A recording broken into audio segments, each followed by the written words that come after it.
Diaries ಅಂತ ಕೆಲವೊಂದಷ್ಟು series of ನೀವು ರೀಲ್ಸ್ಗಳನ್ನು ನೀವು ಸೋಷಿಯಲ್ ಮೀಡಿಯಾದಲ್ಲಿ ಮಾಡ್ತಿದ್ದೀರಾ, ಸಾಕಷ್ಟು ಒಳ್ಳೆ ಪ್ರತಿಕ್ರಿಯೆ ಬರ್ತಾ ಇದೆ. ಆಲ್ಮೋಸ್ಟ್ 15th ಎಪಿಸೋಡ್ಗೆ ಏನೋ ನಿಲ್ಲಿಸ್ಬಿಟ್ರಿ.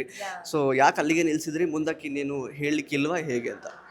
ಅದೇ ಬಿಗ್ ಬಾಸ್ವರೆಗೂ ಹೇಳಿದೆ. ನಂತರ ಏನಾಗಿತ್ತು ಅಂತ ಎಲ್ಲರಿಗೂ ಗೊತ್ತು. ಅಂದರೆ ಜನಗಳು ಏನು ನೆಗೆಟಿವ್ ತಿಳ್ಕೊಂಡಿರ್ತಾರಲ್ಲ, ಅದು ಓಕೆ ನೆಗೆಟಿವೇ ಅದು. ಬಟ್ ನೀವು ತಿಳ್ಕೊಂಡಿರೋ ವೇ ಅಲ್ಲಿ ಅಲ್ಲ, ಬೇರೆ ವೇ ಅಂತ ಹೇಳೋಕ್ಕೆ ಟ್ರೈ ಮಾಡಿದೆ ಅಷ್ಟೇ. ಅದಾದ ನಂತರ ಆಫ್ಟರ್ ಬಿಗ್ ಬಾಸ್ ಆದಮೇಲೆ ನಿಮಗೆ ಗೊತ್ತು ಏನೇನೆಲ್ಲ ಆಯಿತು ಅಂತ. ಅದಕ್ಕೂ ಮುಂಚೆ ಏನೆಲ್ಲ ಆಯಿತು ನನ್ನ ಲೈಫಲ್ಲಿ ಅಂತ ತಿಳಿಸ್ಕೊಡೋಕ್ಕೋಸ್ಕರ ನಾನು ಯಾರೂ ಟ್ರೈ ಮಾಡಿರಲ್ಲ ಇನ್ಸ್ಟಾಗ್ರಾಮಲ್ಲಿ. ಸೊ ಒಂದು ಟ್ರೆಂಡ್ ಮಾಡೋಣ ಅಂತ ಹೇಳಿ ವರ್ಕ್ ಆಯಿತು. ಸೀಸನ್ 9ನಲ್ಲಿ ಅಂದರೆ ರಾಕೇಶ್ ಅಡಿಗ ಅವ್ರ ಜೊತೆಗೆ ಒಳ್ಳೆ ಒಂದು ಫ್ರೆಂಡ್ಶಿಪ್ ಇತ್ತು ನಿಮಗೆ. ಸೊ ಅವರನ್ನು ಹೊರತುಪಡಿಸಿ ಬೇರೆ ಯಾರ ಜೊತೆಗೆಲ್ಲ ನೀವು ಟಚ್ಚಲ್ಲಿ ಇದ್ದೀರಾ ಸೀಸನ್ 9ರ ಕಂಟೆಸ್ಟೆಂಟ್ಸ್ಗಳ ಜೊತೆಗೆ? ಟಚ್ ಅಂತ ಬಂದರೆ ಎಲ್ಲರ ಜೊತೆನೂ ಚೆನ್ನಾಗಿದ್ದೀನಿ.